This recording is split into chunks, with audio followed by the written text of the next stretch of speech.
E vocês vão preparando aí perguntas. Ó, a hipnoterapia me ajudou muito, muito obrigado por tudo. Ah, que bom. Que bom, Márcia. Realmente é...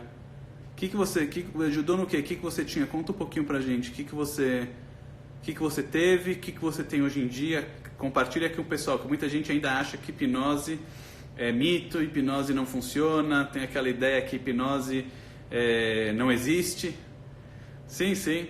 Conta aí, compartilha com o pessoal. Compartilha com o pessoal, Márcia. Fala um pouquinho aí o que você teve e o que você tem hoje em dia. É legal o pessoal ouvir. Ah, muito bom, funciona assim. Que bom. Que bom que funciona, né? Compartilha aí com o pessoal o que você tinha. O que você tinha mesmo? Me lembra um pouquinho, que agora de cabeça entre todas as pessoas é difícil lembrar. O que eram os sintomas que você tinha? Escreve aí pra gente. O que você tinha, Márcia? A gente fez a hipnoterapia para tratar o quê?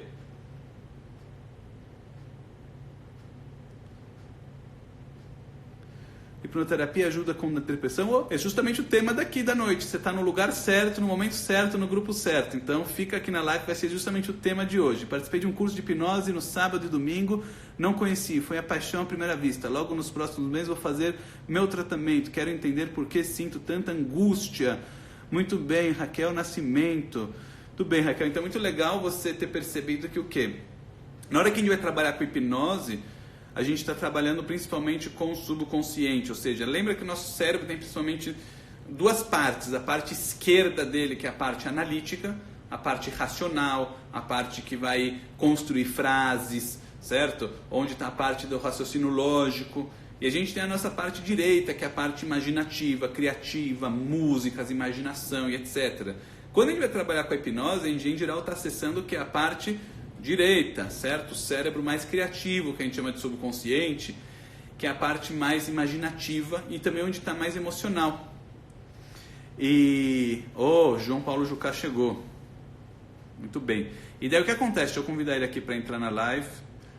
E... aqui, já convidei ele. O que acontece? Na hora que a gente está trabalhando com o subconsciente, a gente em geral vai encontrar emoções lá dentro. Então, na hora que você fez esse curso, você começou a sentir o quê? Tem uma angústia grande aí dentro? Ou seja, qual o melhor tratamento que vai ter para uma angústia grande aí dentro? Vai ser a hipnose.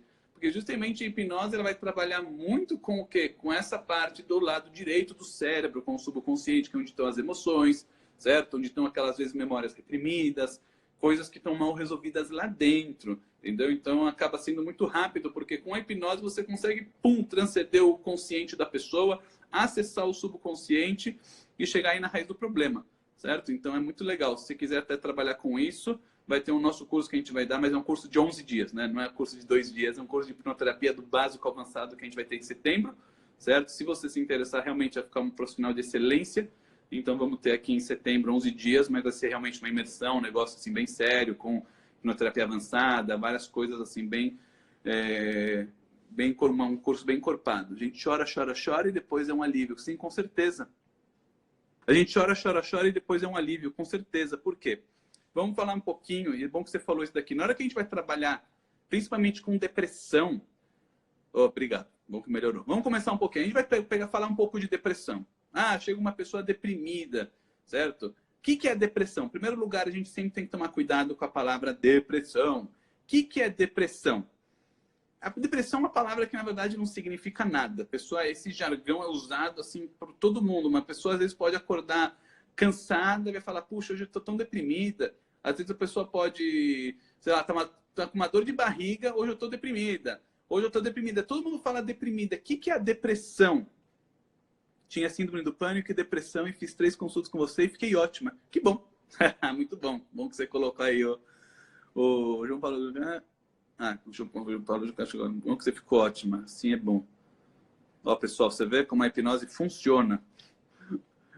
É que é muito desconhecido ainda a hipnose. Ô, Henriette, que legal que você está aqui. Um prazer. Henriette é um dos grandes nomes da hipnose também. Você conhece bastante aí na parte infantil. Henriette é um grande nome aí na parte de crianças. E uma pessoa incrível também. Prazer aí estar com o Henriette. E acho que agora o João Paulo Jucá vai entrar. Vamos ver se ele entra. Opa, tudo ótimo. Prazer estar aí com você. Aê, chegou. Olá, Tudo Boa bem, noite. pessoal? Tá todo mundo aqui na ansiedade, pessoal. Boa De noite. depressão foi pra ansiedade te esperando. Vamos ter que dar quase uma aula de ansiedade aqui. Tive um probleminha aqui. Calma, passou uma mensagem. Por favor, me ajude. O que você falou? Ontem tentei um suicídio. Não tem suicídio. Tente a hipnoterapia antes. A gente pode te salvar, certo? A gente pega casos de suicídios, tentativas de suicídios, praticamente toda semana tem, certo? Então, suicídio em geral é quando a pessoa ela não vê mais solução. A gente vai falar daqui a pouquinho um pouquinho sobre isso. Dá para ajudar, sim, com certeza. Só para introduzir, Juca, eu estava falando com o pessoal aqui nessa espera que quando a pessoa ela vai procurar a gente, em geral, quando a pessoa está com a demanda de depressão, a gente está falando que a palavra depressão é uma palavra muito perigosa porque ela não significa nada. Tua câmera fundiu, isso. Não significa nada. O que é depressão? O que é deprimido? Certo? Na verdade, a primeira coisa, o terapeuta ele tenta mais muito cuidado. E também as pessoas, quando vão usar essa palavra, o que é a depressão? Então, quando uma pessoa chega para mim e fala, eu tenho depressão, eu tenho ansiedade, eu já na minha cabeça eu apago essa palavra. Eu risco isso daqui e falo, você tem depressão? O que você sente? O que você sente? O que é essa depressão? O que é isso? Certo? E muitas vezes a pessoa vai falar que ela sente uma angústia. Ah, então a tua depressão é o quê? Uma angústia. Tem vezes que a depressão da pessoa, ela vai falar, não, porque ninguém gosta de mim, porque eu nunca vou dar certo na vida, porque nada funciona para mim. Já não é diferente, ela já está mais com uma parte comportamental que não está legal. Então a gente sempre tem que definir bem o que a palavra significa. Então o cuidado que a gente tem que ter na definição, em primeiro lugar, de depressão, que é uma palavra muito geral, certo? Muito genérica, melhor dizendo, até na definição médica. Na hora que você pegar o CIDS, eu vi que o Juca hoje estava vendo lá o CIDS. Não, você está vendo a definição médica, tem também uma pancada de definições aí de depressões, vários tipos, vários estilos. Não, fala um pouquinho pra gente, Juca. Então, basicamente, primeiro, muito boa noite para todo mundo que está aí assistindo. É um prazer estar aqui, né? Tive um pequeno probleminha aqui com a parte de internet, do celular. Meu Instagram tá com, enfim, uns negócios aí, interrupções, mas estou aqui. Justamente isso, Daniel. Essa questão da depressão, ela tem uma definição muito confusa. E se você vai pegar, por exemplo, o DSM-5, que é o manual de transtornos psiquiátricos mais, assim, mais atualizado, né? Atualizado Você vai ver que muitos transtornos, eles têm o que a gente chama de comorbidades, que são sintomas que estão aparecendo tanto na depressão, mas que aparece um pouco ali na ansiedade, que aparece um pouco na bipolaridade, que aparece um pouco não sei onde. Então é como se cada um dos transtornos bebesse um pouco de cada sintoma ali, um pouco de cada fonte. Uhum. Então os próprios psiquiatras, eles se confundem muito. Eu já trabalhei num hospital psiquiátrico por um tempo, né? Na verdade fui estagiário por um tempo, e você pegava os prontuários, cada psiquiatra dizia uma coisa diferente sobre aquele paciente específico. Então, cada um deles, de acordo com o seu estudo, a sua própria percepção, dizia que a pessoa tinha bipolaridade, ou depressão maior, ou etc, etc. Claro, Eu tô gravando. Para o profissional é interessante ele saber qual a diferença, por exemplo, da depressão maior para a distímica, para uma bipolaridade, que o transtorno bipolar está englobado dentro da depressão, se a gente for ver assim de certa forma, tá? Porque a pessoa tem episódios na bipolaridade, a pessoa tem episódios de depressão, então vai lá para baixo, ou ela tem episódios de mania, onde ela está extremamente estimulada, a parte sexual fica mais estimulada, ela fica querendo fazer todos os planos da vida de uma vez, ou em outro período, que geralmente varia, é sazonal, né? Depende do mês, da época que a pessoa está vivendo, aquilo vai e baixa, então ela fica como se não quisesse comer, não quisesse fazer projeto nenhum, nada vale a pena. Claro, para o profissional é importante saber disso, mas a pessoa que está com depressão, geralmente ela ouve isso de algum profissional que disse aquilo com verdade, geralmente de um psiquiatra. Claro, não são todos os psiquiatras que são assim, né? Falam arbitrariamente qualquer coisa para o paciente. Tem uns que têm muito cuidado. Eu conheço um psiquiatra aqui, que é o Marcos Eduardo, que ele tem um cuidado excelente nesse tipo de coisa. Por quê? Quando um psiquiatra, um médico, fala uma coisa para uma pessoa, dá um diagnóstico, aquilo se torna uma marca, uma cicatriz na pessoa, né? Uma tatuagem. E aí, às vezes, há uma impossibilidade dela sair daquilo, não só por isso, mas dificulta muito o fato dela receber esse diagnóstico, esse estigma de que ela é depressiva, de que ela tem depressão, Porque parece de que ela você é agora virou aquilo. vítima de uma doença, né? Parece que Pois agora eu tenho uma doença, parece que eu peguei um vírus e agora eu tô refém dessa doença. Então, meio que você exatamente. fica mais fraco, né? Enquanto você não sabe o que Isso, é, parece que ainda está no controle. E de repente vem uma pessoa e fala, você isso. está com depressão maníaca, está com sei lá o quê. A pessoa, puxa, agora eu tô com um negócio que é tipo uma doença, eu tenho que pegar um remédio. Então, na cabeça da E fica pessoa, estigmatizado, né? isso, ela Fica fica com aquilo lá estigmatizado e ela e também tem uma vitimiza nisso. sensação. Isso, tem uma sensação de talvez culpa, o que é que eu fiz para isso acontecer comigo, porque eu, etc. Tem o estigma que vem do outro, né? Então, fulano talvez ache que eu sou, talvez me trate assim porque eu tenho depressão, ou então fulano não me trata bem o suficiente, suficientemente bem. Então, começa a haver um estigma e aquilo, querendo ou não, é uma sugestão. O médico, quando fala categoricamente, você tem depressão, ele praticamente está falando, você é a depressão. Ou algumas pessoas vão encarar desse jeito, claro, né? E aí, claro, essas definições são importantes para os profissionais entenderem, compreenderem como exatamente a pessoa vai fazer o tratamento. Em alguns casos mais pesados, a pessoa precisa de medicamento, sabe? Sim. Porque tem um problema ali nos neurotransmissores, na recaptação dos neurotransmissores, principalmente a serotonina no caso da depressão, É mas que tem também a muita gente que tem dopamina que está. preconceito que não pode nunca dar remédio, ou só o Não, remédio não, resolve. A gente sempre tem que tomar cuidado e não. nunca ser categórico na vida. Primeiro, o remédio não vai ser aquele que vai salvar tudo, porque o remédio ele acaba muito indo na parte, como se diz, do sintoma. Então ele acaba sendo mais Isso, paliativo para conseguir tirar a pessoa da crise, para conseguir tirar a pessoa daquele isso, estado que ela está. Mas lembra, se a gente está falando exatamente. que existe um padrão mental onde a nossa mente, lembra, cérebro, mente, corpo, é tudo a mesma coisa. E a nossa mente, ela consegue controlar o que acontece no nosso cérebro. A gente já falou em outras vezes, em outras lives, que até a nossa parte imunológica dá para ser controlada pela nossa mente, dependendo do estado que a pessoa está. Então, na Com verdade, se a certeza. pessoa tomar remédio e não fazer um belo trabalho de terapia, não vai voltar, porque o cérebro ele entrou num padrão. Então, aquele padrão, como se diz, ele está diminuindo o nível de serotonina, ele está diminuindo o nível da dopamina, das substâncias importantes que precisam para o cérebro trabalhar bem. Então, mesmo que você quimicamente vai mandar para o cérebro aquilo lá, na hora que aquela substância parar, ou ele conseguir ter a tolerância para a substância, vai precisar subir a medicação, ou vai voltar os sintomas.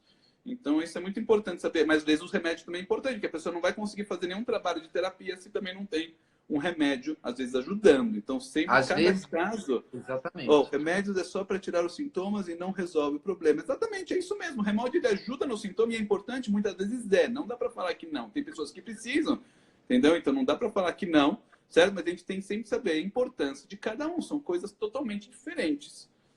Eu já peguei um caso de uma mulher que ela estava tão catatônica, tão assim, não é nem catatônica, mas era assim, apática, tão desligada do mundo, numa depressão tão ruim, que ficava impossível fazer qualquer tipo de trabalho, sabe? Não A porque pessoa ela não tem estava lotada de reação. remédio. A pessoa ela parece um Pois zumbi. é, ela não tinha.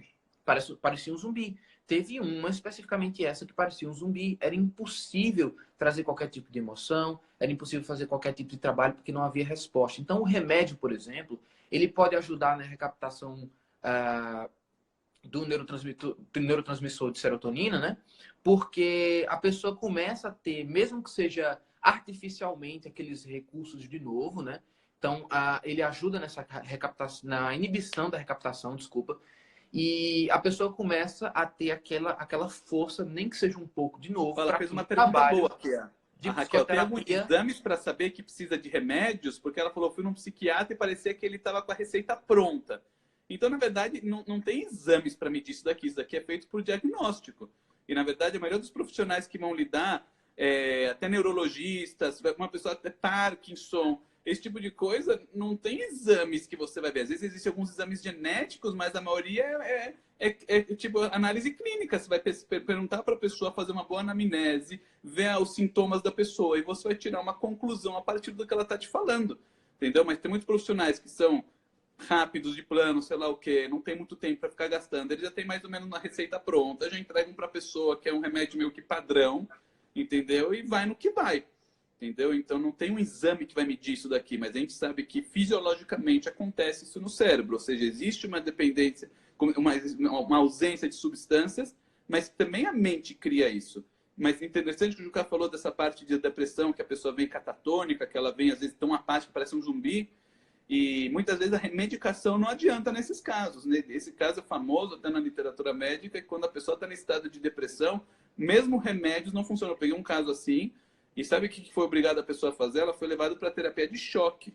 Terapia de choque. Eu nem sabia que existia isso ainda. Foi aqui na Santa Casa, em São Paulo. A pessoa passou por 15, o menino era 18 anos, 20 anos, foi na Santa Casa e levou acho que umas 15 ou 20 sessões de terapia de choque. Quer dizer, aquela coloca o negócio na boca e coloca aquelas coisas de choque na cabeça e fica dando choque para dar um reset no cérebro. Nem sabia que existia, mas isso daqui é a única coisa que às vezes ajuda nesses casos extremos, bem extremos, que nem a medicação funciona, nem terapia tem como funcionar, porque a pessoa nem fala com você. E daí, nesses casos, é o que tem para fazer. O cara melhorou. Ele melhorou nesse caso. Eu mesmo tinha dispensado ele porque eu não tinha como fazer terapia. Essa live estará no YouTube, sim, depois eu coloco no YouTube. Você vê, tem umas coisas assustadoras, mas às vezes é o único jeito. Então, tem que, de novo, na hora que a gente fala de depressão, que nem está falando, tem uma gama muito grande, tem uma genética muito forte para depressão. Minha família toda, por parte do pai, tem. Quais alternativas são ideais? O que você diz, Juca, dessa parte da depressão genética? Boa pergunta, legal isso daqui. Pois é, a primeira pergunta é, como é que você sabe que é genética? Como é que você sabe que é genética? A minha prática clínica me diz que a maioria das vezes que a pessoa fala que eu tenho um problema porque minha família toda tem, ela acha que é genético, mas não é. É aprendido. É passado de geração para geração.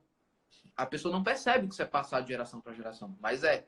A minoria das vezes, a maioria das vezes é isso. E a minoria das vezes é um problema realmente genético. A minoria. Por exemplo, se fosse esquizofrenia, mas psicose, aí eu diria você acha que existe uma predisposição genética? É possível que sim, que haja uma predisposição, mas era como eu estava lendo agora há pouco, né? É mais uma parte social, né? As emoções, elas têm, e o sistema límbico tem emoções, tem coisas que são ativadas como um contexto social. Então, pode haver predisposição, mas se o contexto ele está, digamos que, contaminado com aquilo ali, a pessoa vai, é como que diz aquele ditado, né? Ela vai, enfim, ela vai fazer acontecer, né? A predisposição talvez existisse, ela vai lá e faz acontecer, porque o contexto viabilizou aquilo ali, entende? Mas na grande maioria das vezes, com exceção, por exemplo, de esquizofrenias, psicose, autismo, a grande maioria dos problemas que as pessoas chegam dizendo que herdou do pai e mãe, na verdade não herdou, aprendeu. Estava no contexto da pessoa, na vida. Então, e acaba entrando a nível inconsciente mesmo, né? Não é que a pessoa aprendeu. Quando eu falo aprendeu, às vezes dá a ideia que aprendi como na escola. É inconsciente. Não. Quer dizer que você viu o pai se comportando assim, a mãe se comportando assim e achou que o mundo funciona desse jeito. Os resultados para tratamento feito por hipnose têm um prazo de validade. Então, na verdade, como a gente vai explicar daqui a pouquinho como funciona a nossa abordagem de tratamento, você vai ver que, na verdade, a ideia toda é o negócio perdurar, porque a gente vai mudar a percepção. Boa noite, estou sofrendo com ansiedade, que é o começo. Sim, fala aí. Só para terminar essa pergunta dela. E aí o que acontece é que quando as pessoas chegam e dizem que talvez é hereditário, genético, etc., fica mais fácil para a mente racional explicar assim. Porque, olha, tá vendo? É genético, é racional. Ou é genético, é hereditário. E agora, né? O que eu faço? Vitimiza, né? De novo. É como se fosse uma espécie de vitimização. Não é racional, não é porque a pessoa quer, claro. Sim. Mas fica mais fácil para a mente racional explicar assim. Não é culpa minha, tá? Genético, calma. Genético. Mas a maioria das vezes é um aprendizado inconsciente de um contexto familiar. Tá certo? Ele perguntou aqui, boa noite, eu sofro com muita ansiedade, é um começo de uma depressão. Então vamos definir um pouquinho aqui. O pessoal todo mundo fala ansiedade, depressão, ansiedade. O que é cada uma das coisas? Em geral, a gente tem um conceito muito claro do que é cada uma. Depressão, em geral, é quando a pessoa está presa no passado. Ou seja, a pessoa ela vai pegar experiências do passado e ela vai pegar aquela coisa ruim do passado ou crenças limitantes que ela pegou do passado e vai aplicar para o presente. Então, ou seja, a pessoa vai falar, nunca ninguém vai me amar. Eu nunca vou conseguir um emprego. Eu nunca vou ser feliz na minha vida. Por quê? Porque a pessoa já passou várias experiências ruins E ela pega todas aquelas experiências ruins que ela teve lá atrás e traz para agora. Então ela vai estar sofrendo agora coisas que aconteceram lá atrás. O que em geral é ansiedade? Futuro. Eu estou achando, puxa, não vai dar certo, eu não vou conseguir, eu vou ser demitido em algum momento, não vai dar certo, vai ter algum perigo, pessimismo, coisa, entendeu? Toda parte da ansiedade vai ser para o futuro, certo? Então a gente sempre tem que definir ansiedade. Quando está falando de ansiedade, em geral, coloca a regrinha futuro. Quando a gente está falando de depressão, passado, certo? Daí fica um pouquinho mais claro isso daqui. E acho que quando a pessoa, então, em primeiro lugar, quando a pessoa, só um segundo, quando a pessoa ela vem procurar falar de depressão, acho que é legal primeiro ela perceber o que ela está sentindo, certo? O que você sente? Qual é da parte fisiológica? Eu sinto um aperto no peito, eu sinto às vezes cansaço. É engraçado que mesmo que a depressão, em geral, a gente tem a ideia da pessoa deprimida, aquela pessoa sem força, abatida, lenta. Em geral, a pessoa que está com depressão, ela tem insônia. Né? Isso daqui também é um sintoma bem comum. A pessoa, ou seja, durante a noite ela não consegue dormir, porque ela fica ruminando todos os problemas, fica com insônia, e na hora que chega de dia, ela fica cansada, sem energia. Ela está com aquele sistema parasimpático ativado, que é o sistema de recuperação. Isso, em geral, é o que a gente vai dar, tipo, a classificação geral da depressão, quando a gente pegar quais sintomas físicos distinguem depressão de ansiedade. Então, em geral, é o que eu estou explicando. Para você ficar bem claro, assim, para o pessoal leigo, entendeu? Depressão é o quê? A pessoa quando ela está lenta, quando ela está pegando todo aquele, entendeu? Pegando toda aquela parte do passado e colocando para agora e está ficando, como se diz, com um sistema parasimpático ativado, que é o sistema de recuperação, sem energia, sem força, sem querer sair da cama, sem apetite, com insônia. E, em geral, a ansiedade é uma pessoa que ela vai estar com a cabeça funcionando a mil, com pessimismo, achando que alguma coisa vai dar errado, ou ela sente o coração acelerando e sente um aperto no peito. Que o quê, Jucan? Taquicardia, respiração curta, rápida. Entendeu? Então, esse daqui, em geral, óbvio, tem muitas nuances no meio, certo? Mas, assim, uma forma bem grosseira para a gente definir seria mais ou menos isso, entendeu?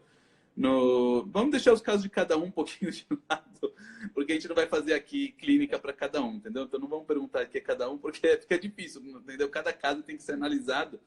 Pode ser, pode não ser, tudo pode ser. Insônia também pode vir de ansiedade. A pessoa está tão ansiosa que a cabeça dela não para de pensar e não dorme. Pode vir de depressão, pode vir de problema de sono, pode vir de N coisas que vão estar na pessoa. Tá bom? Então acho que ficou claro essa parte. Parte número 1, depressão. Esquece a palavrinha e vamos ver o que a pessoa está sentindo, certo? Se a pessoa ela percebe que tem essa parte de estar presa no passado, esse sistema parasimpático que fica mais lento, ativado, certo? Isso daqui está indo mais para depressão. E daí, o que a gente faz? Tá bom, a pessoa chegou para vir se tratar com a gente, hipnoterapeuta. A gente tem aqui bastante hipnoterapeuta, psicólogos também que estão aqui.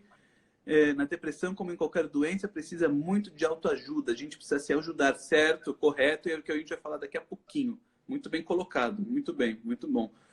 Esse é o tema que eu quero entrar agora. Na hora que a pessoa vem pedir ajuda pra gente, Juca, qual é o primeiro passo que você acha que é o mais importante? A pessoa vem e fala, Juca, eu tô com depressão. O que você faz? Qual é o primeiro passo? Eu quero ouvir um pouquinho do que você faz. Uma coisa que eu queria falar antes de dizer o primeiro passo de um tratamento é uma coisa que é bem importante para os terapeutas e até para quem acha que está sentindo perceber, é que nem sempre depressão está ligada a comportamento suicida e nem sempre o suicida vai estar deprimido. Tá? Nem sempre o cara que tem comportamento suicida vai estar deprimido. Então é muito importante perceber isso, porque eu já peguei casos em que a pessoa não estava cabisbaixa, não estava assim morta dentro de si, não estava lenta, mas tentava se matar todo dia praticamente, até chegar ao tratamento comigo. E o contrário também, a pessoa que estava extremamente apática, desgostosa da vida, mas não tinha vontade de se matar. Ela só queria que aquilo passasse, ela só queria que a vida dela voltasse ao normal, entendeu? E ela tinha uma incapacidade, claro. Mas como você falou, o primeiro passo é primeiro definir o que a pessoa está sentindo. Talvez seja o primeiro passo de todos, definir com a pessoa o que ela está sentindo. Né? Ela chega lá, o que é que ela está sentindo de verdade? Será que ela... Porque você vê, o pessoal estava perguntando, será que é depressão ou ansiedade o que eu sinto? Eu não sei o que eu sinto, né? Então as pessoas geralmente não sabem o que sentem, não conseguem perceber o próprio corpo. Então, uma das primeiras coisas é entender qual é a demanda da pessoa. Eu preciso primeiro entender qual é a demanda, porque se ela chega lá com uma demanda que às vezes ela nem sabe direito o que é, pode ser que a gente trate uma outra coisa que não tem nada a ver. E aí ela não vai melhorar. E essa pergunta que o Matheus fez, acho que é legal aqui. É possível a pessoa estar com os neurotransmissores estáveis e mesmo assim ter depressão? O que você diz, Juca? O que acontece? Quando a pessoa está em depressão, o que classifica a depressão é justamente essa falha na recaptação de serotonina, dopamina também vai junto no negócio, né? Quer dizer que a causa é fisiológica? Embora esteja acontecendo no cérebro, não quer dizer sempre que a causa é fisiológica. Pode ser que a pessoa tenha entrado num processo emocional repetitivo ao longo de vários anos, situações inacabadas, situações mal resolvidas. Estresse tem a ver muito com isso, porque o estresse, ele, se for repetidamente acontecendo na vida da pessoa, pode causar depressão também. Então, a causa nem sempre é fisiológica, mas o que define uma depressão, por exemplo, é isso estar acontecendo no cérebro. Assim como a causa, ela não necessariamente é fisiológica, a resolução, ela também pode ser através de uma psicoterapia, por exemplo. Não necessariamente vai precisar de remédio. Como a gente estava falando antes, o remédio ele serve como aquele pontapé para a pessoa conseguir fazer alguma coisa. Mas, voltando aqui à pergunta do Matheus. Mas, basicamente, não é que os neurotransmissores estão instáveis ou estáveis. O que acontece é que existe uma enzima que ela inibe a recaptação dos neurotransmissores de dopamina e serotonina lá no receptor. Porque é como se fosse assim, existe aqui aquele que envia a mensagem, né, a sinapse, e aqui o receptor. É como se no meio do caminho, aqui entre quem envia e quem recebe lá dentro do cérebro, existe uma enzima que ela inibe a recaptação desses neurotransmissores, entendeu? Então, isso é o que define a depressão nesse caso, né? Por exemplo, a ansiedade já é um outro neurotransmissor, que é GABA, que chama. Então, já não tem tanto a ver, embora tenha também a ver com dopamina, etc., tem mais a ver com esse outro neurotransmissor. Então, lembrando para quem não entende que serotonina é aquele que deixa a pessoa, como se diz, tranquila, em paz, de boa. E dopamina é o que dá o prazer, né? Isso, pronto. A parte do demôniozinho, que dá o prazer para a pessoa. Todos os estímulos de prazer já é dopamina. Então, só para a gente entender o que é cada uma. Então, mas foi muito legal essa pergunta, foi boa. Quem mais perguntou? Essa falta de recaptação da serotonina seria justamente uma adequação fisiológica do padrão seguido pelo corpo? Então, lembra, vamos explicar um pouquinho. Vamos dizer, se a pessoa ela chegou, ela estava desde pequenininha, ela vai para a escola, todo mundo na escola caçoa dela, ri dela, humilha ela, fala mal dela. O que é, vamos dizer, aquela parte emotiva do cérebro, que é o subconsciente, o inconsciente, ou a parte direita do cérebro, como vocês quiserem definir. O que ele vai aprendendo? Ele vai aprendendo que as pessoas fazem mal, as pessoas não são legais, as pessoas são perigosas, as pessoas... N conclusões emocionais que ele vai tirar. Porque cada vez que ele vai para a escola, os amiguinhos riem. Cada vez chega uma hora que o cérebro fala, calma, alguma coisa não tá legal. Porque ou eu não sou muito bom, eu não presto, ou o mundo é ruim. Alguma conclusão generalizada ele vai tirar de tudo isso. E daí o que ele vai fazer? Ele vai querer dar uma reação, ele vai querer te proteger. Se você tomou um dia um choque na tomada, você vai querer o quê? Próxima vez, ter medo para não se aproximar daquilo lá. Ou seja, toda ação tem uma reação. Então, na hora que você vai passando durante muitos anos, uma casa violenta, um pai que bebe, uma escola que o pessoal faz bullying, coisas da vida, às vezes coisas até simplesinhas, coisas que não tem nada de tão grave. E o cérebro vai tirando conclusões emotivas. O que acontece? Ele vai entrando num padrão que ele vai querer o quê? Te proteger. Então, ele pode fazer o quê? Vamos fazer, sabe o quê? Começa a ativar o sistema parasimpático. Vamos deixar a pessoa o quê? Mais calma, vamos deixar a pessoa mais no canto dela para deixar ela protegida. Se ela estiver no quarto dela, melhor. Da pessoa começa a ter ideia, sabe o quê? O mundo lá fora é hostil, melhor ficar aqui eu me sinto seguro. Se ela sai para fora, ela já não se sente bem, ela prefere ficar no canto dela. Ou seja, várias conclusões.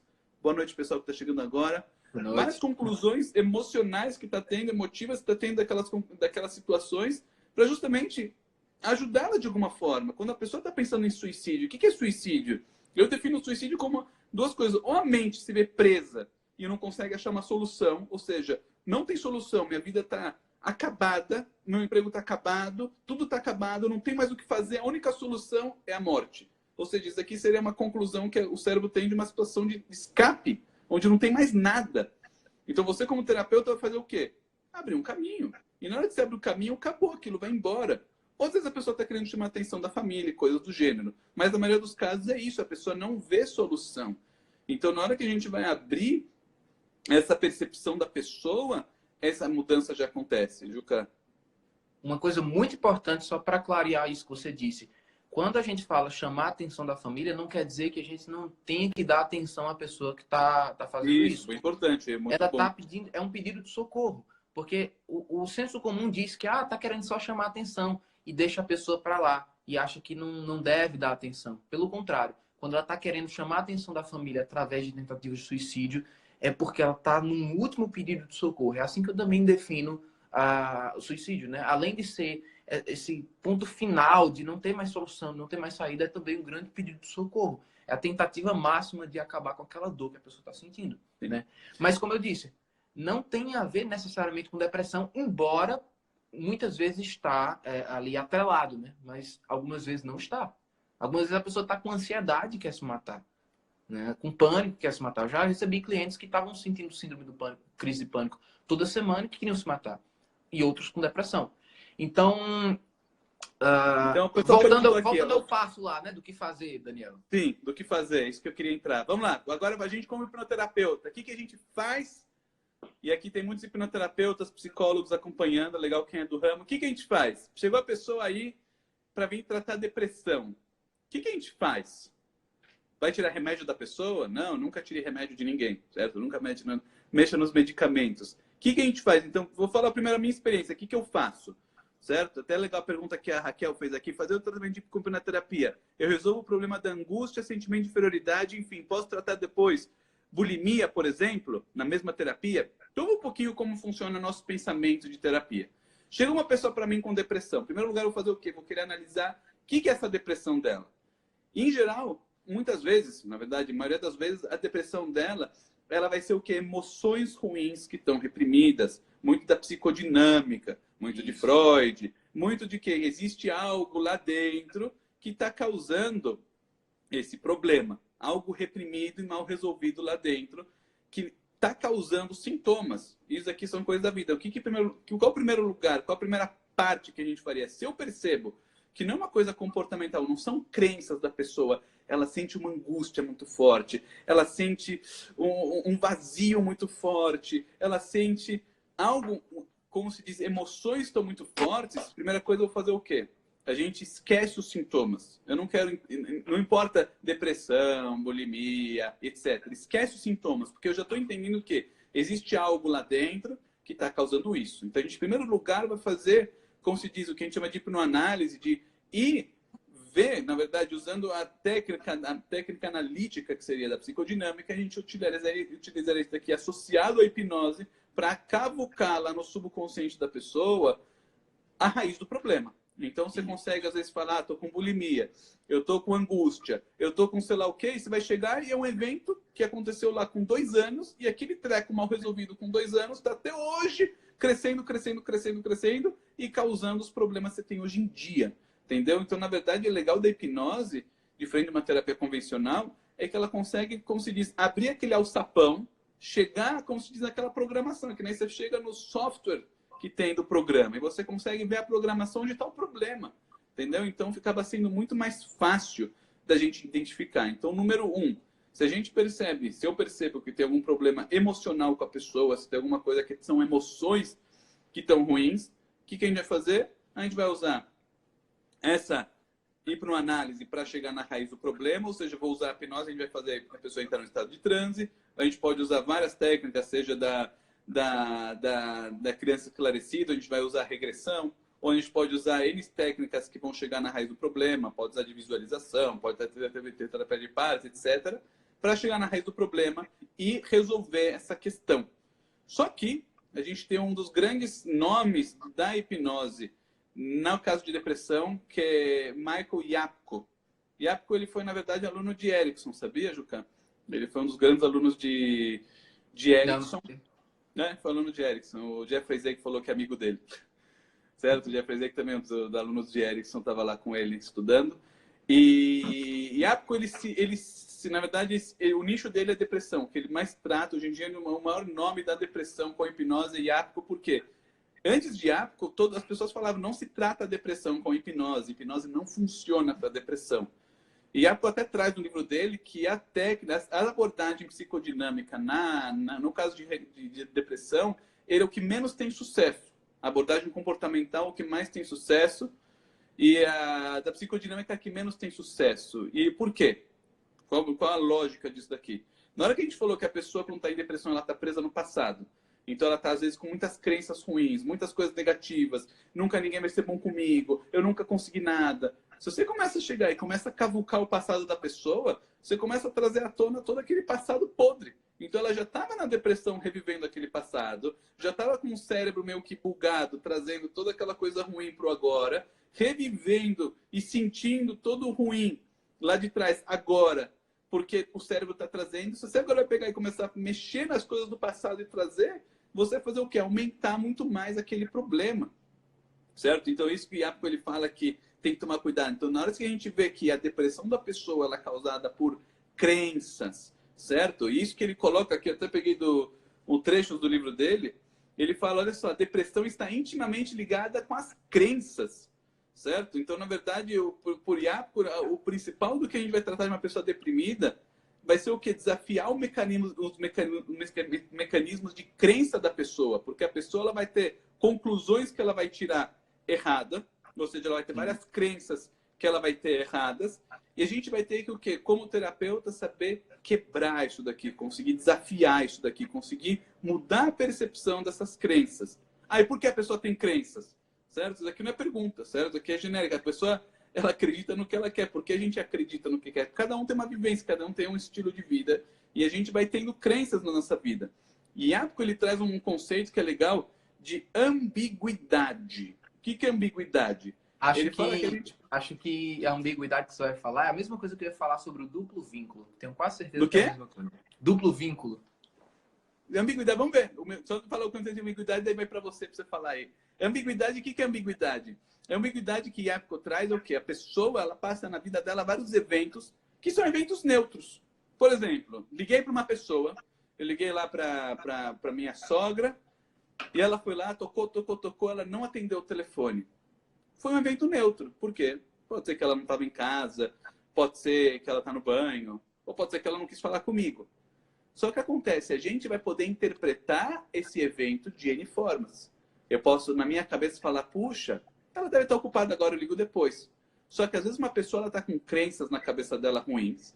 E ela vai pegar esse evento que ele pode ser interpretado de duas formas e ela começa o que? A interpretar ele de uma forma errada. Aí entra o problema da depressão. O que acontece? A pessoa ela pega as crenças dela. Ah, sabe o que? Ninguém gosta de mim. Você viu? Eu liguei para ela, ela não quis falar comigo. Ela ouviu o telefone e ela não quis falar comigo porque ela me odeia. Ela não me suporta, eu sei, ela me odeia. Sempre ela me odiou. Ela nunca quis falar comigo. Toda vez que eu fui falar com ela, ela me virava a cara. Quando eu fui falar com ela, ela sempre é antipática. Ela me odeia, ela não gosta de mim. E começa a desenvolver na cabeça toda uma história, toda uma história de vida que não tem nada a ver. A pessoa só não atendeu o telefone. Entendeu? Então, na hora que eu falo, em primeiro lugar, é a gente identificar na pessoa deprimida, na hora que a gente vai lidar com as crenças de mundo dela, isso que ele fala que é o ponto mais importante. É pegar essas crenças que ele fala são multidimensionais, que têm sentimentos, fisiologia, comportamento, parte cognitiva. Ou seja, você vai ter que fazer uma intervenção em todas essas crenças da pessoa. E é comum isso, porque a gente gosta de generalizar, certo? E vai ter que pegar essa projeção que a pessoa faz do mundo dela, das ideias dela, das crenças dela, certo? Na realidade. Então ele falou que isso é o grande ponto, saber, em primeiro lugar, que a pessoa deprimida, em geral, quem tem realmente depressão, ela vai ter essas crenças, e a gente pega muito isso. E você cavucar passado não vai adiantar para mudar essas crenças. Vai ser um trabalho de reeducação de percepção, só que na hipnose funciona muito bem isso. Porque na hora que a gente está falando com o subconsciente da pessoa, você já consegue passar isso daqui na programação dela, essa mudança de crenças. Então, na hora que a pessoa ela vai conseguir mudar as crenças dela aqui, qual vai ser o trabalho? Você explicar para a pessoa tolerar essa ambiguidade. Você explicar para ela que tem eventos que você não vai entender. E se você não tem uma prova que aquilo aconteceu, tipo, eu não sei se ela realmente ouviu o telefone. Pode ser que sim, pode ser que não. Na dúvida, eu falo, não sei. Então isso para o Iapo é muito importante que ele traz no tratamento de depressão, é ensinar o cliente a lidar com as dúvidas e não ficar tirando conclusão onde não existe. Por quê? Porque na hora que você faz isso, você está fazendo a pessoa encarar a realidade de uma forma mais real e não fazer a projeção daquele mundinho podre dela, porque agora está podre pelas crenças erradas, e projetar na realidade e ver uma realidade errada. Então isso daqui acaba sendo, conforme Jacob, o maior vilão que tem na depressão. Então na hora que a gente vai tratar, você pode fazer uma terapia linda. Se você não fez esse trabalho de reeducação de crenças, reeducação de projeção, mostrar para a pessoa como agora realmente encarar os fatos, não vai adiantar nada, porque a pessoa toda vez ela vai generalizar e colocar as coisas dela na realidade. Então isso aqui é muito importante. Como faço isso falando diretamente? Não. Vai ter que falar com estilo subconsciente na hipnose. Vai ter que contar historinha, vai ter que passar metáfora, vai ter que explicar de um jeito delicado, pode fazer a pessoa entrar no lado da sogra, depois da sogra passa para você. Vai ter que usar criatividade para explicar para o subconsciente isso. Porque lembra, nosso lado criativo, que é o lado emocional, ele não entende lógica, não entende raciocínio, senão aqui na live todo mundo ia sair tratado de depressão de turno.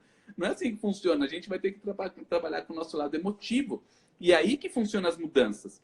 Então, para Jacob, só para finalizar a frase dele, que eu acho que é uma frase mais forte que ele tem, ele falou assim, o segredo da terapia na depressão é uma frase: fazer a pessoa se sentir confortável em não ter conclusões. Essa é a frase dele. Você quer resumir toda a terapia de Jacob, que é o maior nome hoje em dia de depressão com hipnose, é isso. Fazer a pessoa se sentir confortável e não ter conclusões.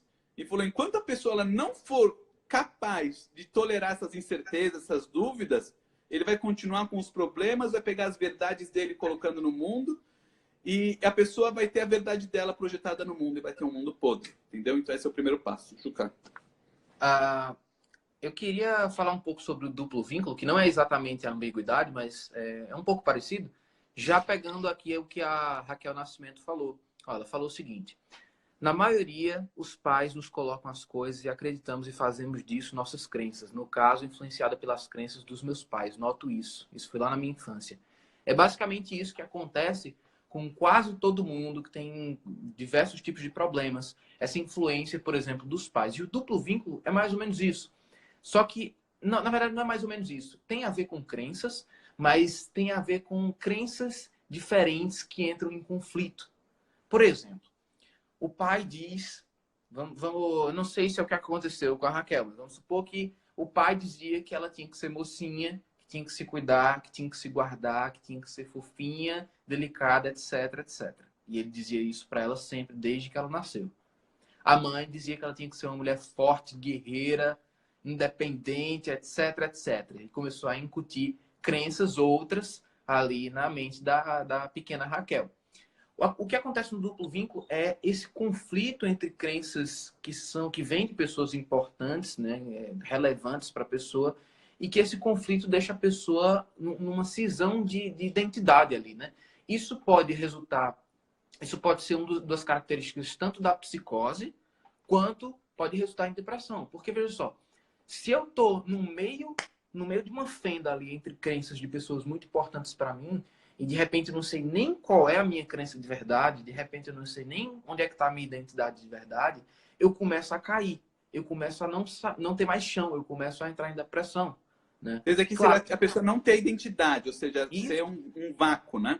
É um vácuo. Se eu não tenho identidade, eu não tenho para onde ir. Por quê? Tá, eu tenho que ser guerreiro independente.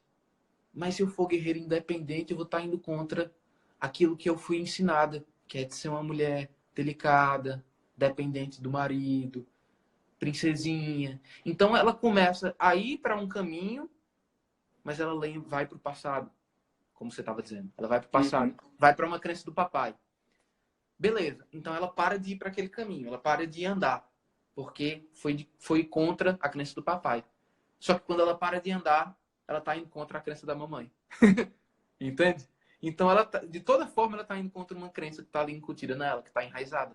E aí, esse trabalho, por exemplo, de criar uma identidade mais concisa, e aí a gente faz, por exemplo, um trabalho de terapia de partes, que é muito interessante para esse tipo de caso, de duplo vínculo. Sim, bem legal, porque daí acaba a pessoa, você consegue na partes não mexendo no passado, orientando a partes daqui para agora e ainda fazendo uma projeção para o futuro, que é muito importante isso. E a até traz que um dos grandes pontos que tem sugestões pós-hipnóticas e projeção para o futuro, por quê? Para a pessoa saber aplicar os conceitos no dia a dia.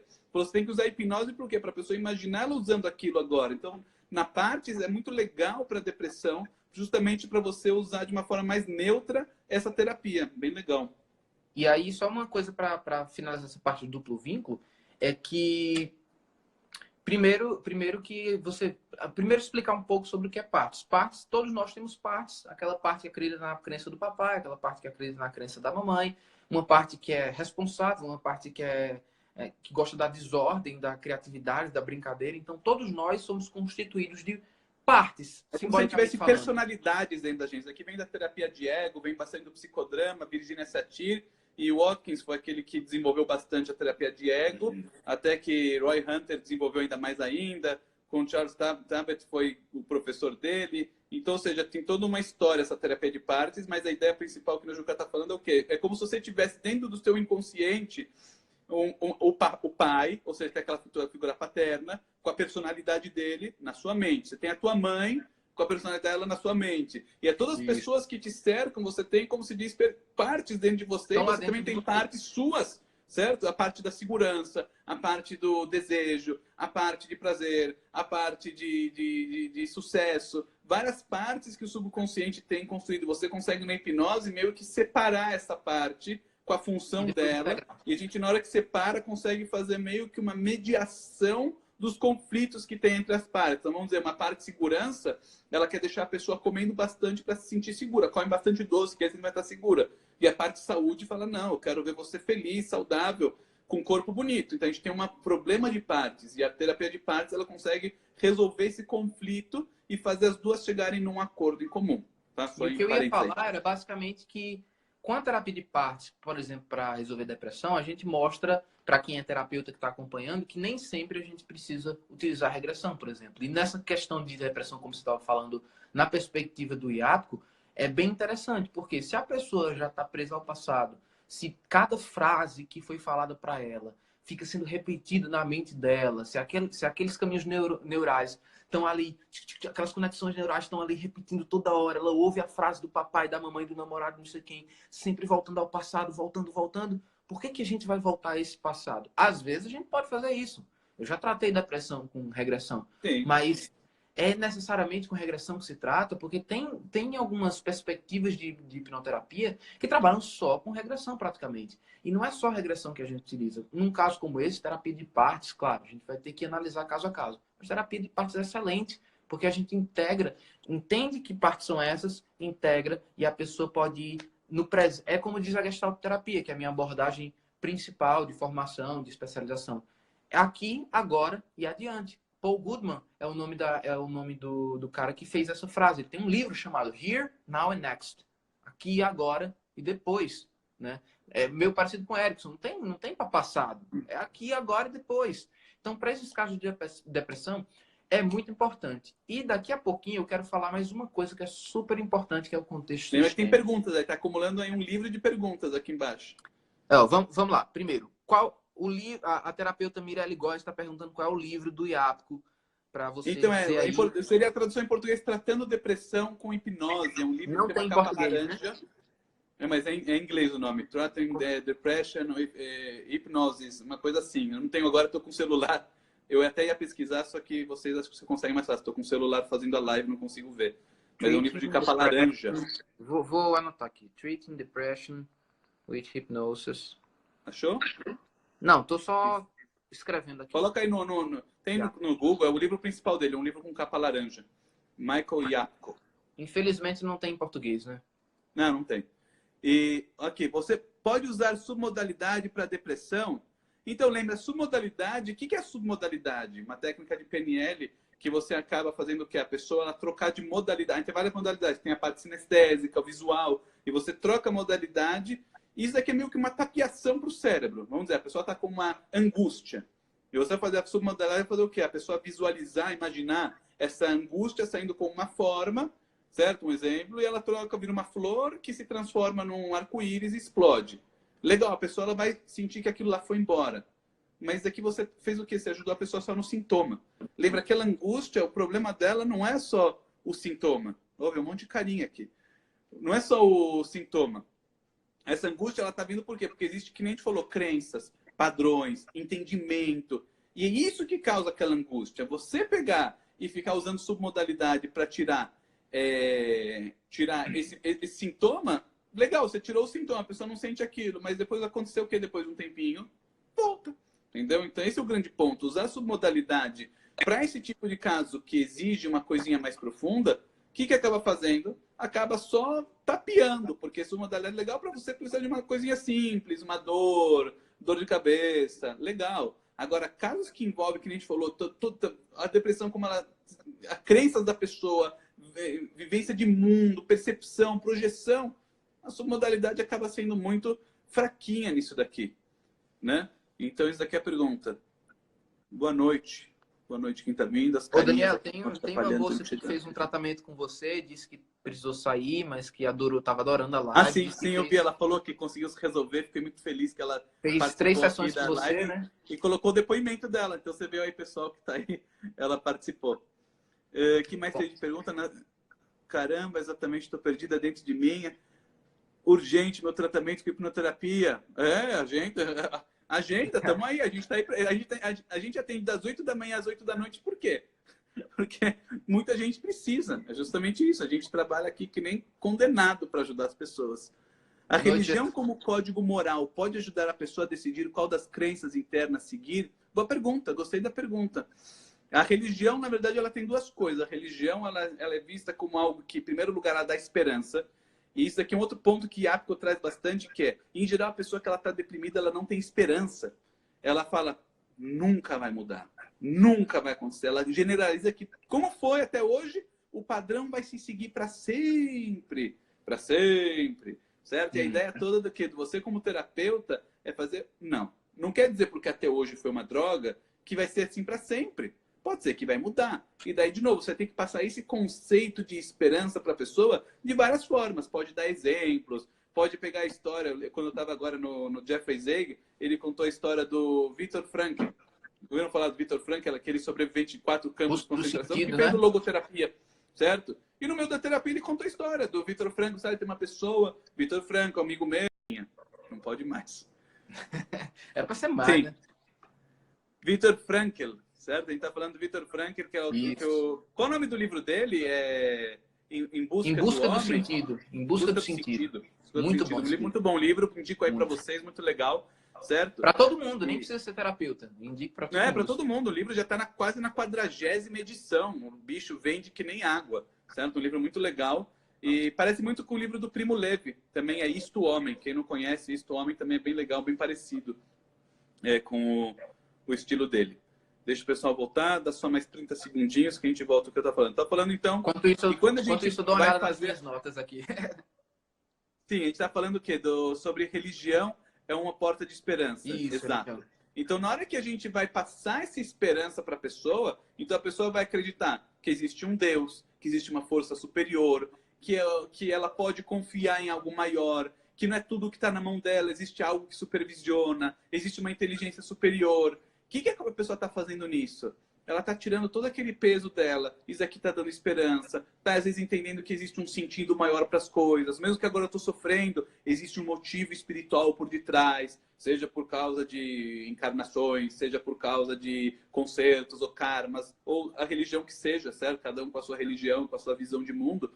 Mas o grande ponto é o quê? Que a religião ela acaba dando esperança para a pessoa. Como faço para agendar? Preciso sair dessa depressão. Ou a gente ainda passa o contato. Pode procurar aí Daniel Stein, se você está em São Paulo, se está lá mais para o norte, aí tem o Jucá. Norte ou Nordeste? Onde você está, Jucá? Nordeste. Nordeste, desculpa. A gente é ignorante nessas coisas. Nordeste, daí tem o Jucá, João Paulo Jucá, certo? Voltando aqui, então, na hora que você vai passar essa parte da esperança da religião, então isso aqui ajuda pessoas que tinham religião em momentos de aperto, conseguiram se manter muito mais forte do que quem não tinha nada. Porque justamente a religião, ela dá o quê? Esperança para a pessoa. Independente de religião ou não, o terapeuta, no tratamento de depressão, vai ter que passar esperança para a pessoa, certo? Vai ter que passar esperança para a pessoa, vai ter que mostrar para as pessoas que tem que ter esperança, certo? Independente da religião ou não, porque isso daqui é parte do processo que o quê? O que a esperança vai fazer? O que foi até agora não vai ter que continuar, pode mudar, as coisas podem melhorar. E é isso que motiva o ser humano a continuar vivo, certo? Que você pode ter mudanças para algo melhor. E outra coisa, a religião, ela vai fazer o quê? Você acreditar, às vezes, em crenças, certo? Em valores positivos, certo? A pessoa vai poder pegar pela valores muito mais que a gente chama espirituais. E quando diz espirituais, quer dizer valores nobres, que enaltecem a pessoa. Ah, eu vou agora me dedicar tantas horas por dia para ajudar os pobres.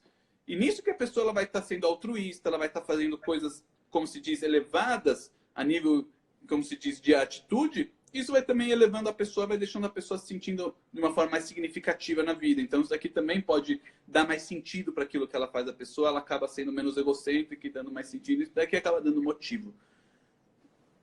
Pergunta, com 12 mas anos, com 12 anos nessa depressão, nunca pensei em me matar, justamente porque aprendi na religião que não podemos tirar nossa vida. Perfeito, você viu? Olha, uma crença maravilhosa. A pessoa está com problema, mas ela acreditou, olha, a religião falou que não, certo? Isso aqui está dando esperança para ela de uma forma melhorar. Vem para a hipnoterapia para resolver. A religião deixa a hipnoterapia conforme todas as religiões, certo? Porque é científico, não tem nada de espiritualidade na hipnoterapia.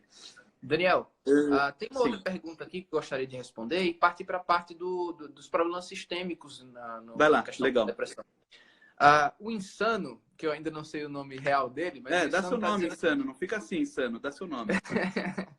A minha pergunta é: como os hipnoterapeutas se protegem da depressão, ansiedade, qualquer coisa? Que, parafraseando Alan Moore, quem vigia os vigilantes, né?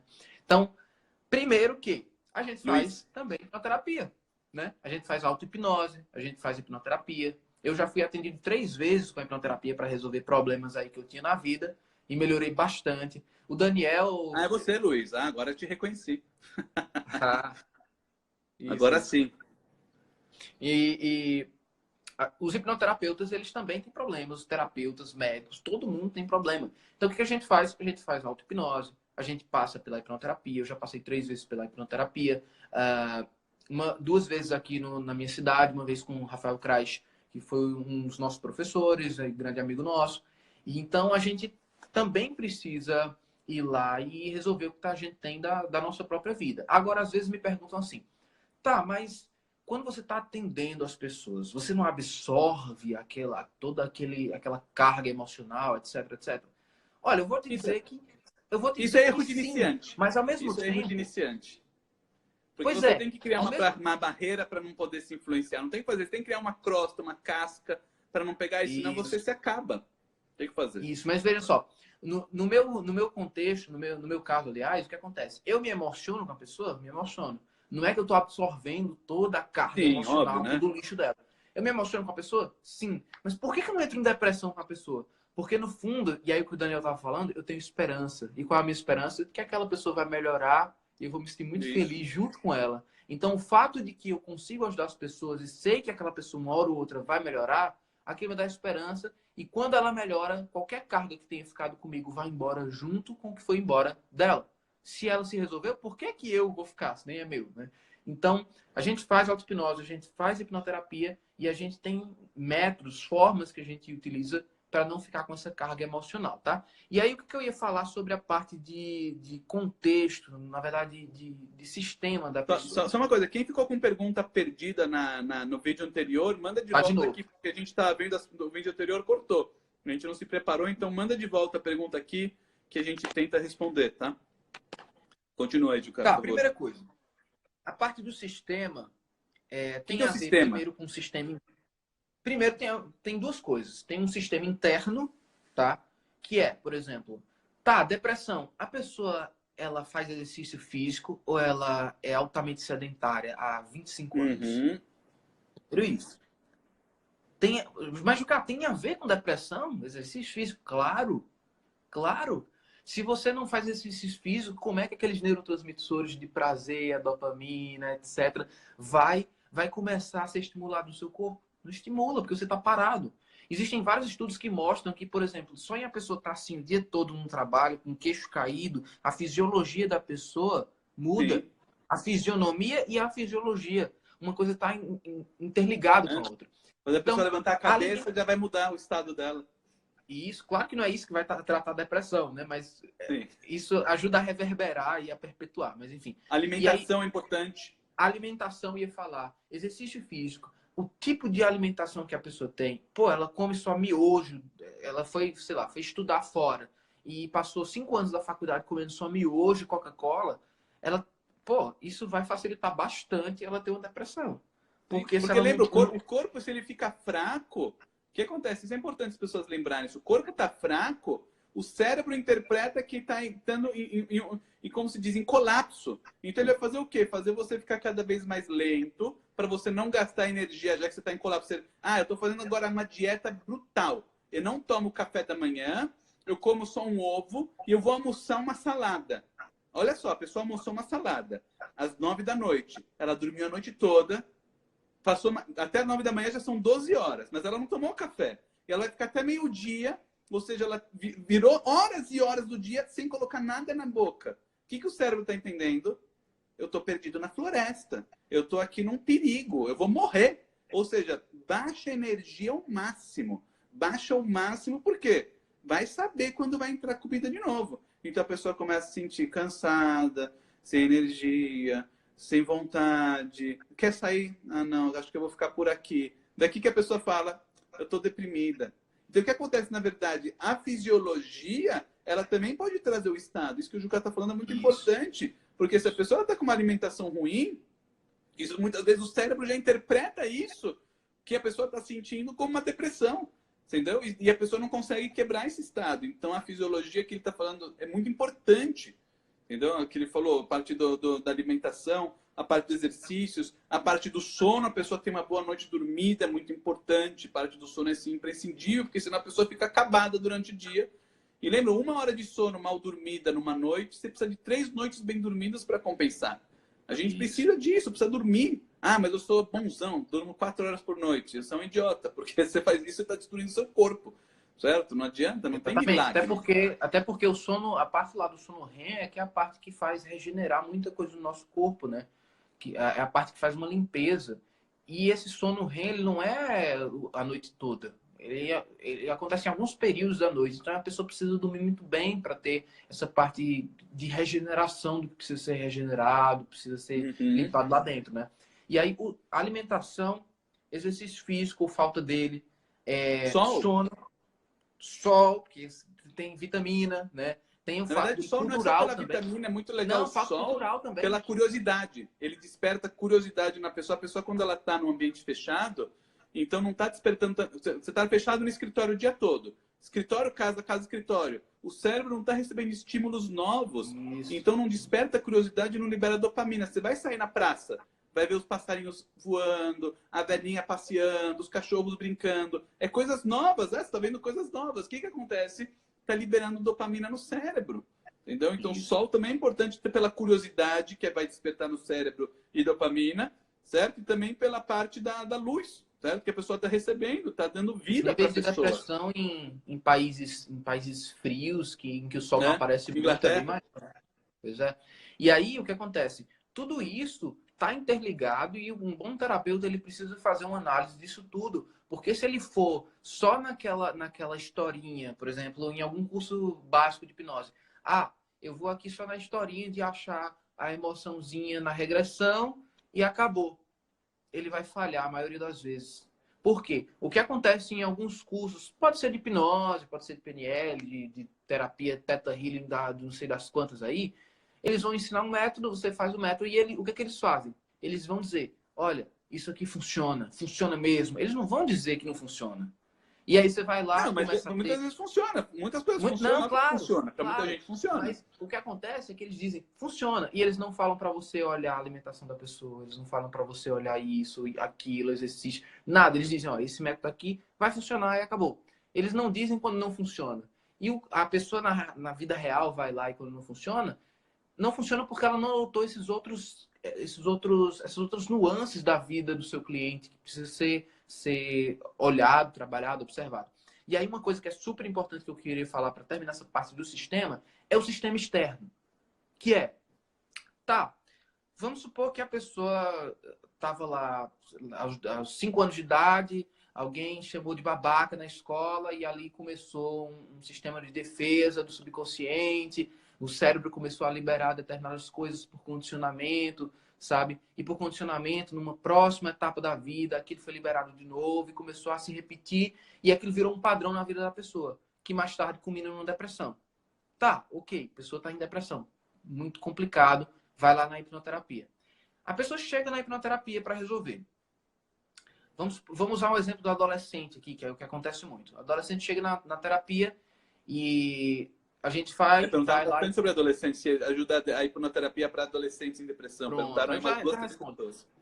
Chega lá e chega o adolescente, a gente vai lá e faz um trabalho e resolve o passado do adolescente, etc. Resolveu tudo, limpou tudo, ele se sente maravilhoso. Ele vai para casa, papai e mamãe começam a chamar ele de responsável, começam a chamar o adolescente de vagabundo, começam a dizer que ele tem culpa disso e daquilo outro, começam a dizer que ele não está fazendo mais nada do que a obrigação por estar numa faculdade, começam a bombardear o adolescente de um monte de sugestões. Primeiro caso. Segundo caso, a mulher chega para fazer hipnoterapia, está com depressão. Eu já peguei um caso assim, depressão profunda. Chega para fazer hipnoterapia, a gente resolve tudo que está lá atrás. Faz terapia de partes, faz regressão, faz isso, faz aquilo outro. Usa submodalidades ali para incrementar, como eu gosto de dizer, incrementar a terapia, né, que a gente vai usar para resolver a depressão. Dá uma pincelada ali e tal. Pronto, resolveu. Ela volta para casa. Tá tudo bem. Ela volta para casa. O marido bate nela. Ela volta para terapia algum tempo depois, dizendo que está com depressão. Não resolveu nada. Porra! Mas ela volta para um lugar, se é que a gente pode chamar isso de lá, onde o cara bate na cara dela, sabe? Vai resolver? Existe um problema sistêmico gravíssimo no presente que a gente precisa intervir. Eu atendi um caso onde não era bem um adolescente, assim, mas meio que agia como geralmente pessoas com comportamento suicida agem bastante como um adolescente. E ela não tinha necessariamente uma depressão, era mais comportamento suicida. Mas tinha alguns episódios depressivos. E aí o que aconteceu? Eu fiz terapia, fiz a hipnoterapia, nada. Fiz terapia de partes, fiz regressão, resolvia, mas depois voltava pro nada. A última intervenção de todas que eu fiz, chamei mamãe, chamei fulano, chamei ciclano, chamei não sei quem, todo mundo no meu consultório. Até a criancinha, a irmã dela, pequenininha, foi. Não era para ir, mas acabou indo. Não era para ir, a criança de 8 anos lá no meu consultório, acabou ficando lá na antessala brincando no celular. Mas o que aconteceu? Eu tive que fazer uma terapia familiar no aqui e agora. No aqui e agora, com as pessoas reais. Porque muitas vezes a gente faz... ruim, né? Isso. Muitas vezes a gente faz esse tipo de terapia familiar aqui dentro da pessoa, né? Faz ela conversar com o pai, depois troca o papel, meio com a dramatização, ela se torna o pai, conversa, não sei o quê. Isso ali dá muito certo. É incrível como isso dá certo. Mas muitas vezes, se a pessoa faz a hipnoterapia e volta para um sistema que está lixoso, podre, chorume, ela vai continuar com sintomas, porque o problema está no aqui e agora. Nem sempre precisa ser um problema no passado. Então, esse tipo de terapia familiar, esse tipo de intervenção familiar no sistema, pode ser que seja no trabalho da pessoa. Às vezes a pessoa está sofrendo assédio moral, assédio sexual no trabalho, por exemplo. Já atendi também. E que, pô, não adianta resolver o passado da pessoa se a pessoa está sendo bombardeada por aquilo ali no presente. Então, esse tipo de coisa é uma coisa que eu vou fazer muita questão de ensinar no nosso curso do método TES. Eu e o Daniel, que a gente vai ter... Que ninguém quase ensina, né? Que curso ensina quase isso? Ninguém ensina nos cursos de hipnoterapia esse tipo de coisa. Por quê? As pessoas geralmente dizem, olha, resolve o passado, hipnoterapia, bota em hipnose, ok, adeus, até mais. E, pô, se você for só nesse tipo de perspectiva, que na maioria das vezes resolve, mas se você for só nessa perspectiva, você vai falhar. Porque algumas vezes você precisa intervir na realidade, no aqui e agora. E lembra, e a pessoa em depressão, ela tá presa naquele looping negativo. Nada dá certo, nada funciona, sei lá o quê. Você quer fazer o quê? Tirar ela disso daqui. Então, na verdade, você tem que fazer o quê? Fazer perguntas tipo, o que você gostaria que acontecesse? Fecha os olhos. Se eu tivesse uma varinha mágica, o que você gostaria que acontecesse? Se você acordasse amanhã mudado, O que você tem que fazer o quê? Chamar a atenção da pessoa para coisas diferentes, porque às vezes ela não consegue ver uma outra coisa senão um problema. Minha vida é ruim, ninguém presta, nada sério, nada vai dar certo. E o que você gostaria que acontecesse? Ah, eu nunca pensei, calma, o que eu gostaria que acontecesse? Puxa, você já deu estalo, porque você está pegando a atenção dela e jogando a atenção dela para outro estado, ou seja, do futuro, do presente, que é o que a gente tem que trabalhar. Isso que o Juca está falando é muito importante. Você trabalhando o sistema, ou às vezes com a pessoa no consultório, a família, ou às vezes a percepção que ela tem do sistema é muito mais importante, entendeu? Do que qualquer outra coisa, porque é o que ela vai usar no dia a dia, é você trazer para a realidade isso daqui. A pessoa te dá pistas quando você está fazendo o trabalho com ela sobre exatamente isso. Será que dá para resolver isso aqui dentro, alterando a percepção, ou precisa algo lá fora? Quando, cara, a pessoa não melhora se tem alguma coisa muito grave acontecendo lá fora. Na maioria das vezes, mudar a percepção da pessoa aqui dentro faz lá fora ela se comportar de outra maneira. Consequentemente, a reação das pessoas que estão ao redor se transforma também. E a reação dela em reação à reação, entendeu? Então, tudo começa a se transformar no que a gente chama de efeito carambola, que um autor chamado Enio... Efeito o quê? Efeito carambola. Eu não sei Opa. porque ele chama assim. Eu não sei porque ele chama assim, mas efeito carambola. Aqui chama efeito borboleta, não? Um vai influenciando o outro. Pode ser, mas é que eu vi esse nome num livro de psicoterapia breve e focal, de um autor chamado Enio alguma coisa, que me chamou muita atenção, que é isso, uma coisa vai levando a outra, que vai levando a outra, que vai levando a outra. É como se fosse uma pedrinha jogada num rio, que vai formando umas ondas, assim. E quando a pessoa se transforma aqui dentro, muda a percepção, e ela vai lá, sai do consultório, vai para a vida real, e ela reage diferentemente àquelas coisas que outrora eram ruins, isso ali já muda tudo. Ela já não reage mais de forma ruim àquele contexto ruim. Às vezes, na verdade, a maioria das vezes já é o bastante. Ela não vai mais sofrer com aquilo que outrora era ruim. Às vezes o problema está só no passado. O perigo nem está mais aqui, o problema nem está mais aqui. Na verdade, a maioria das vezes, né? Só que, mas a pergunta do Luiz é pertinente. Pode mudar o sistema da pessoa pela hipnose? A pergunta dele é boa. Você pode, na hipnose, fazer a pessoa mudar de sistema? Então, é como eu disse. Às vezes, a mudança de percepção faz a reação dela ao ela sistema muda de sistema. Quantas vezes as pessoas se divorciaram depois de fazer hipnoterapia? Às vezes a pessoa vem para hipnose e ela está num relacionamento lixo, num relacionamento abusivo, e ela está aguentando isso daí durante 100 anos da vida dela já. Ela vai lá, faz a hipnose, ela cai na real e fala: puxa, o que eu estava fazendo da minha vida até agora? Que idiota que eu fui, como eu fiz isso? E daí ela chega e falou: acabou, dá o divórcio, fim, tchau. E assumir a vida dela, pronto. Então esse é o grande ponto. A hipnose, ela sim tem todo o potencial do mundo de mudar o sistema da pessoa, porque vai fazer a pessoa perceber de forma diferente. E você, Luiz, também tinha perguntado se regressão tem a ver com a regressão espírita. Não, não tem nada a ver com a regressão espírita. Quando a gente está falando de regressão, quer dizer acessar memórias que estão lá no hipocampo da pessoa e você fazer... Que nem você passou comigo, a gente regressão a um momento anterior da sua vida. Você volta para o momento de 7 anos e revive aquilo. Isso é a regressão que a gente fala. É acessar memórias, mas de uma forma mais vívida, entendeu? Uma forma mais real. É só isso que a gente fala na regressão. Não quer dizer regressão, quando a gente fala regressão vidas passadas ou espiritual, nada disso. Certo? Regressão é acessar memórias que estão lá no cérebro. Tinha mais perguntas por aqui? Tem uma pergunta de um cara aqui sobre relacionamento. Deixa eu só voltar aqui, que era ainda da outra parte da live. Como curar o medo através da hipnose? Sim, isso é mais fácil. Medo tranquilo, pode sim resolver com hipnose. O Victor consultou qual o melhor método para traumas com relacionamento. E aí depende muito do que ele está querendo falar, mas eu vou interpretar aqui. Trauma com relacionamento. Que tipo de relacionamento é esse relacionamento, né? Que tipo? É com papai e mamãe? É um relacionamento amoroso? É fraternal? É com irmão? Depende. Mas o que eu gosto de fazer quando o problema tá envolvendo outra pessoa da vida? Gestalt terapia. Terapia universal. Gestalt terapia. Terapia da cadeira, terapia do perdão, terapia da compreensão, né? É entender o que está acontecendo, é compreender o que está acontecendo, é mudar a percepção sobre isso ali. E mudar a percepção pode ser de várias formas. O perdão é uma das mais famosas, né? Então, eu gosto de usar Gestalt terapia / psicodrama, né? Que é fazer interpretação de papéis em hipnose. O teu áudio está cortando um pouquinho, Juca. Teu áudio está ficando um pouquinho picotado. Acho que não Vou sei falar se de pra todo novo. mundo. Vou falar de novo. Tá melhor agora? Não sei, já tá um tempinho assim. Não sei se para vocês está incomodando. Para mim tá incomodando um pouquinho. Não sei, tá ok para vocês, pessoal? O áudio do Jucá, o vídeo dele, para mim tá picotado, tá saindo assim um pouquinho cortado aí. Quem puder dar um feedback, por favor. Vê se melhor agora. Tá ok. Na verdade, a transmissão parece que tá um pouquinho lento a tua internet. Deixa eu falando, relacionamentos, tchau, pode ser o meu caso, não sei dizer, não deu um jeito tão grave que casei por tanto medo que tive que dizer não, hoje colho as consequências. É?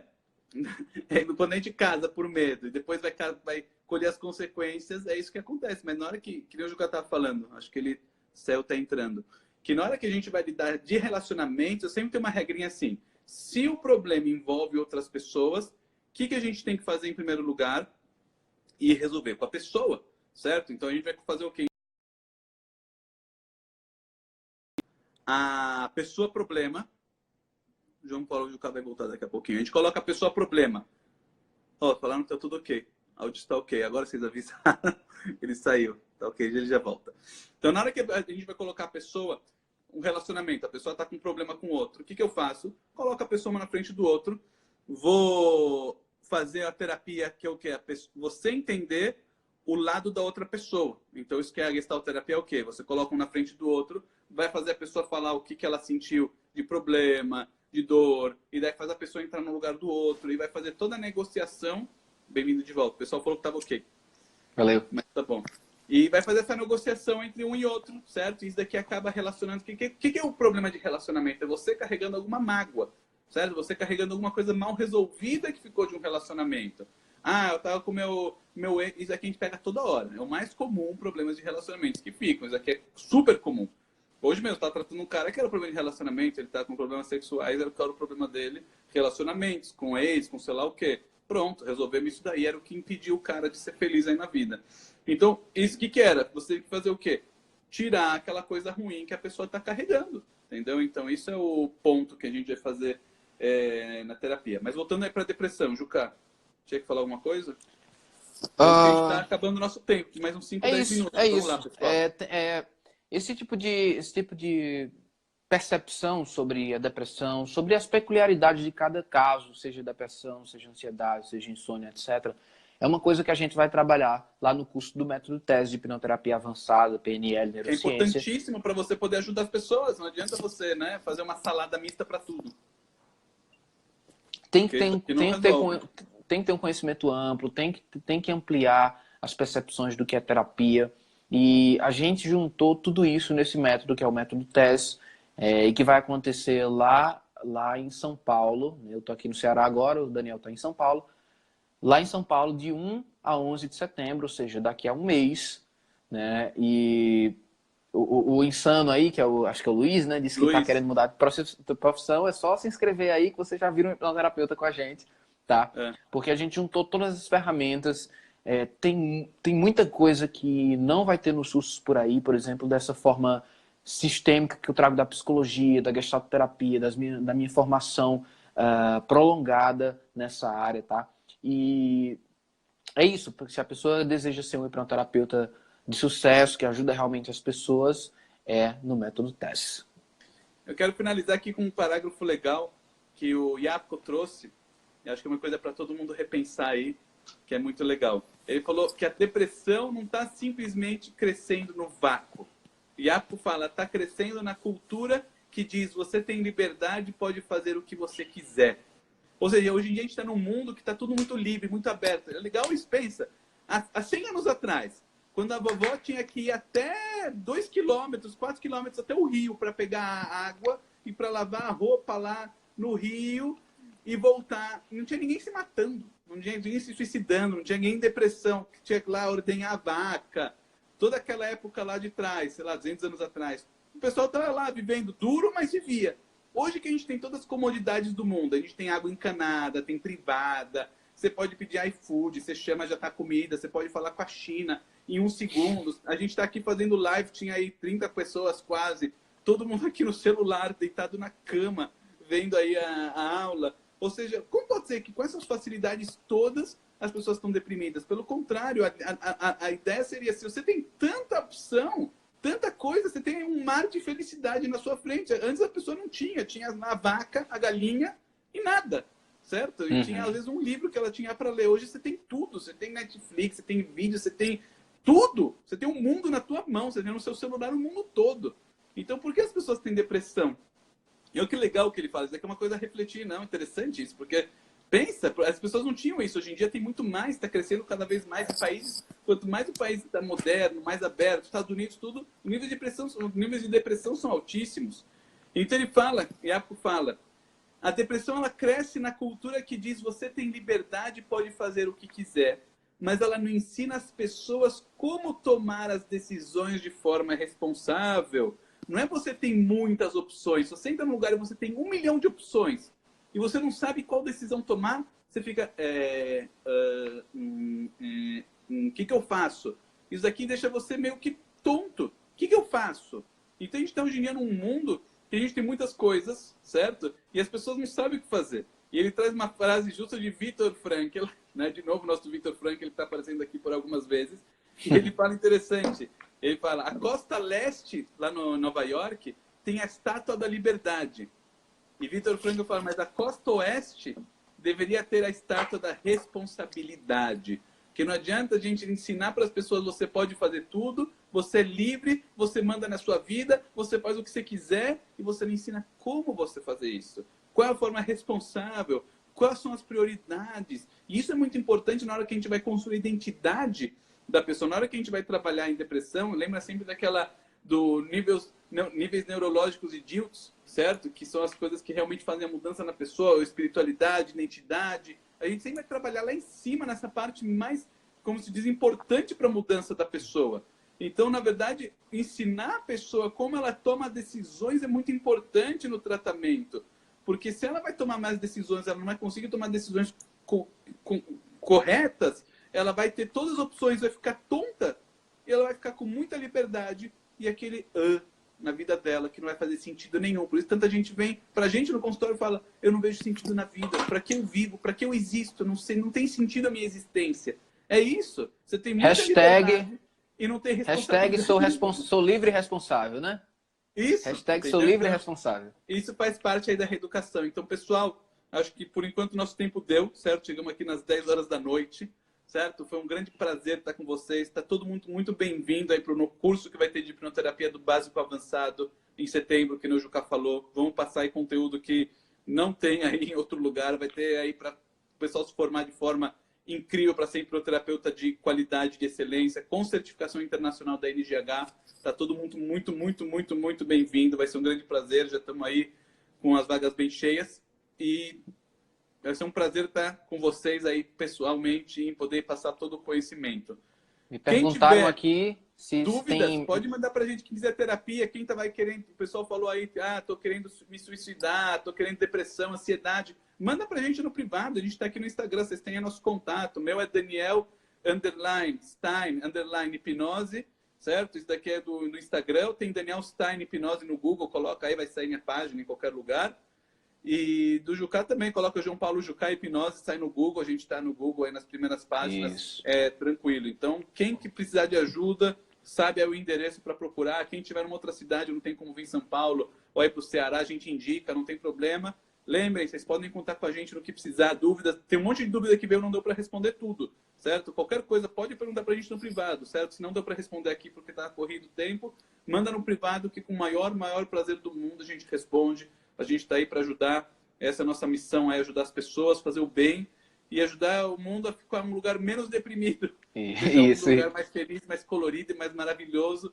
Que é isso. Quando será a próxima? Opa! Muito bom. Quando será a próxima live? A gente vai marcar. Vamos ver se marcar aí. Talvez em 2 semanas a gente marca mais uma.